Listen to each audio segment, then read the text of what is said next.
How to deactivate WhatsApp account temporarily. So go ahead and open WhatsApp on your device. And as you can see, there is no option for temporary deactivation in here. What we need to do is go to the settings application of your device, scroll down to the very bottom and then click on WhatsApp. Proceed to the notification and turn this toggle for allow notifications to off. In this way, any call or any message that your WhatsApp account will receive will not be notified to you.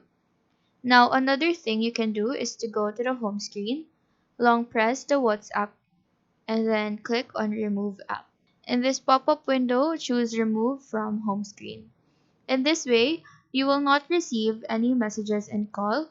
Any messages sent to you will also not be marked by two check marks, but your account and the WhatsApp application on your device will not be removed. It will just be removed from the home screen. So that is how to deactivate WhatsApp account temporarily. Do let us know if this video helped you out, and if you have any question, feel free to drop them down below.